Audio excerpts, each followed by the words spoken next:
I found texts of my wife to my friend begging him to sleep with her and that she was great at keeping secrets. Now she's begging me not to leave her. So last night my wife of 7 years decided to have a chill out night. After dinner, she went to the den and watched her programs while I flitted between watching the Spurs game and doing some odds and ends that I had planned. Next thing I know she's got the wine out and has had 2 bottles of the stuff. At around midnight I went to check on her and saw she was out cold on the couch. I went to scoop her up when her iWatch thing buzzed and a message popped up on the screen. It said something along the lines of, "Haha, I can't do that, my name would knock 7 shades of poop out of me." I wondered what the F that was all about, so I pressed on it and it was a conversation between my wife and a friend of mine. Now I wouldn't say this guy a close friend of mine, but he's someone I've played 5 sides with for years, drank with, and have known since we were teenagers. We used to call him Jacket Holder because when we got into scraps as teens he'd always be the guy holding the jackets while everyone else went for it. Right, so as I said, I pushed on the conversation while this thing is still attached to her wrist and scroll up to the top, and as far as I can tell it's him that contacts her first unless she's deleted. There's lots of flirting and winking going on, but nothing that you could outright say was cheating. Then I get to last night and when she's drunk she starts openly begging him for intimacy. I couldn't believe my effing eyes. I'm paraphrasing here because I can't remember the exact words, but she was saying poop like how much she had always wanted him. How no one would ever find out if he did want to do something, and the last one that effing killed me. That she was great at keeping secrets. I tried to scroll on her watch but couldn't find any other messages, and I don't know her phone passcode. I put her in her bed and just sat in the kitchen in shock until I fell asleep,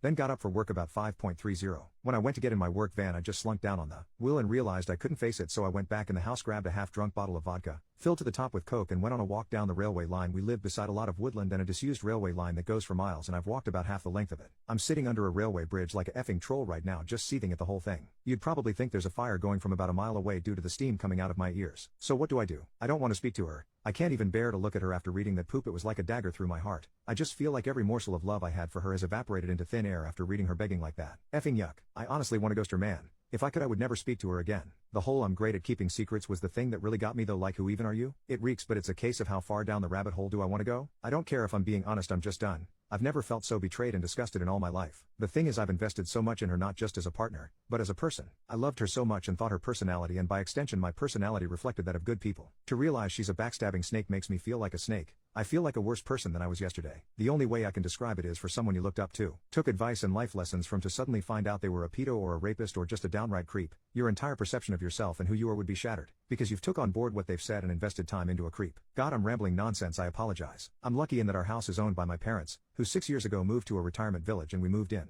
The house will be bequeathed to me when they die, but I don't, and hopefully won't own it for a long time. They couldn't be bothered with the upkeep and all the problems etc., and wanted to see out their final days in peace, so when we do divorce my soon-to-be ex won't be getting her hands on it. So what do I do then? I'm honestly thinking of just not saying a word and throwing her right out. Also, while walking here it went through my mind to get my mate, who's a locksmith, to quietly change the locks today. I could feed her any old garbage about something from the doors being broken. She won't care what's going on anyways, as long as I'm about. Then after he's done, lock the front door and tell her to come out and look at something out the back. When she comes out, just run back in and lock the door behind me. That sounds childish as F, doesn't it? Act seriously though, I don't know what I'm gonna do. I'm staring at a bottle right now and my life feels like it has been ripped apart at the seams. As for that prick so-called friend of mine, there's no doubt he was up to something here. There's also no doubt I wouldn't have caught wind of this at all, so I'll be seeing him very soon. Never mind holding jackets, he'll be holding his face. Update. So yesterday after I had written the post and was in a complete mess, 2 dog walkers came over to check on me as I was obviously concerning them. I told them everything. They listened, and the first thing one of them said to me was, "Son, the worst thing you can do right now is drink. It'll cause carnage." I have to thank her for that because I was on the highway to hell at that point. I threw the vodka away, got in touch with a friend, and he said I could come to his for a while to calm down. He was at work but told me where the spare key was. We live in a small town of around 15,000 people and he wasn't too far away, so once I got there I sat on his couch just trying to calm down. Throughout the morning I was getting multiple texts and phone calls from my wife asking where I was and what the hell was up, as my work van was still sitting in the driveway and I was nowhere to be seen. I texted her back telling her that there was a problem with the engine, so I got a lift into work, which she seemed to buy as she just texted back saying okay. When my friend got back from his work at about 5 o'clock I told him everything that had happened and asked him his opinion. I also told him not to tell anyone about the jacket holder, as that might then get back to my wife, which I didn't want at this point.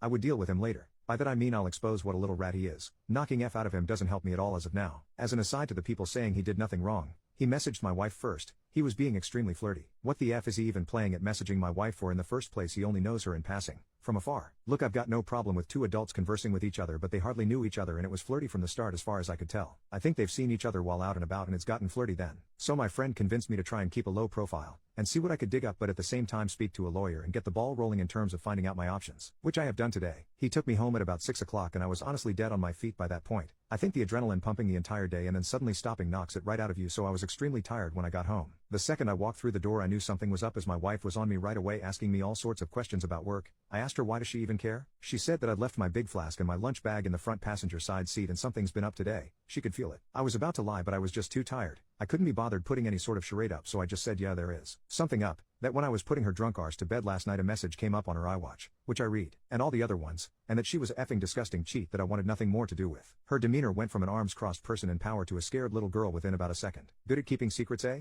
Begging that little rat for intimacy, eh? Yep, read it all. She started sobbing and I just walked away and upstairs into the shower. When I got out, she was sitting on the top stairs crying still, and the excuses started right away. How she was drunk, vulnerable, had never done anything like that before. How he had messaged her first and it didn't mean anything. She was never going to go through with it. Pretty much everything that everyone on here was saying she would say. Like she had the playbook out. The only thing she didn't do was try and blame me. She probably knew I would have thrown her right out the door if she had tried that poop. I told her that I wanted a divorce and her out of the house within a month. Also told her that she was moving to the spare room. I've been pretty much ignoring her ever since, just scowling at her and shaking my head when she starts waffling nonsense. I don't want to hear it. She slept in the spare room last night and I haven't spoken to or texted with her at all today. If I'm lucky, maybe she'll be gone when I get back from work, but my luck is not that good, I suppose. On getting her out though, I was telling my parents what was happening and my mother was adamant I wasn't throwing her out onto the streets. She and my mother are close and always have been. We have been together 11 years in December. My mother was saying she made a mistake and that we should sort it out like adults, that we've been through too much together, and that she didn't actually do anything, it was just words. She completely took her side over mine. Couldn't believe it. I managed to get myself an appointment with a divorce lawyer for next week, so I'll be going to that to discuss my options. Until then, I'm just gonna ignore my soon-to-be ex-wife, I guess. I know she's probably not gonna admit anything else now. I'll never know if she was a really good liar or she was just talking poop to him to get him on side with her for an affair. Update 2. It's now been 20 days since I found out my wife was trying to cheat on me with my friend and the situation has become hellish. I gave her a month to get out and she's been sleeping in the spare room, but it's clear now she doesn't have any intention of going after she got in the ear of my mother. She doesn't have anywhere to go at any rate, but that's not my problem.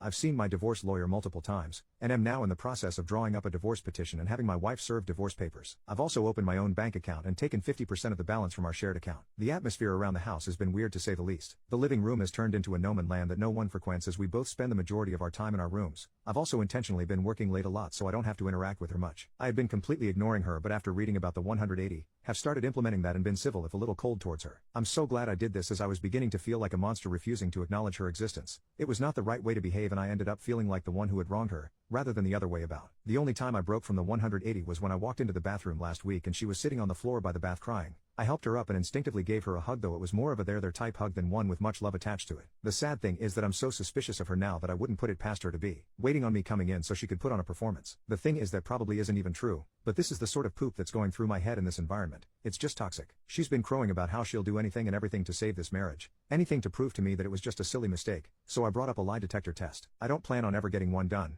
Wouldn't even know where to start. I just wanted to gauge her reaction. She was all for it well until a few hours later when she came to me, tablet in hand, going on about how inaccurate they are and that anxiety and nervousness can throw up false readings, and with her and her anxiety disorder and all. I just laughed. Wasn't even a normal like chuckle either. It started as a bit of a cackle and ended in a childish giggle. It appears she would do everything to save this marriage. Well, everything except take a lie detector test, that is.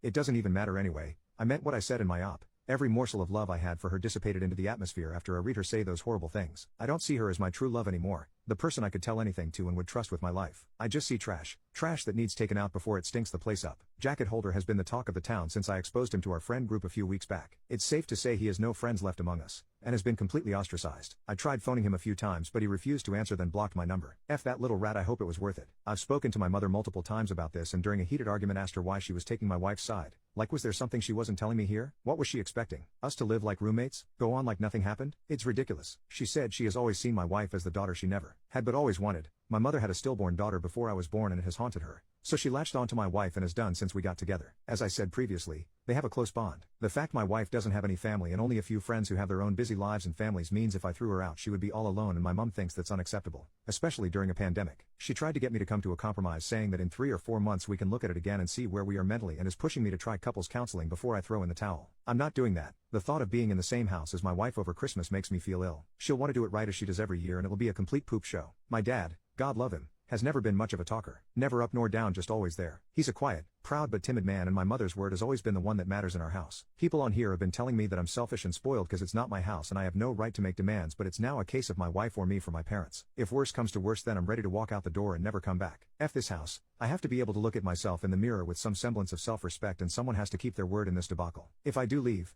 my friend has said I can stay with him for a few weeks or so till I get myself sorted. If I do walk out that door though, I'm done with my parents. I'll never speak to them again in my life. They'll probably see it as me giving up on them. Me walking away without trying to at least have a go at fixing things first. I see it as them choosing someone who broke my heart over me. Like, what will be the logistics of this once I'm gone? Just her staying there herself, my mother and father looking after a backstabber while there. Flesh and blood goes off alone? A little more info on the house. My parents let us move in a year after our wedding. It was an apparent belated wedding gift. Although that was just the chatter from them at the time. They were always planning on moving out and moving us in. I've spent tens of thousands on it over the years, but that's neither here nor there. I have fantasies of leaving this all behind, going somewhere new, and starting again. But I don't have anywhere else to go. I've lived in this town my entire life. It's all I know. Am I being too harsh here? I'm literally ready to slingshot my parents right out of my life, but I feel so torn. Why am I the one who has to lose everything and everyone? I've tried to be good, and I always thought you make your own luck, and that good things happen to good people. Maybe I'm not as good as I think I am. Maybe I deserve all I effing get.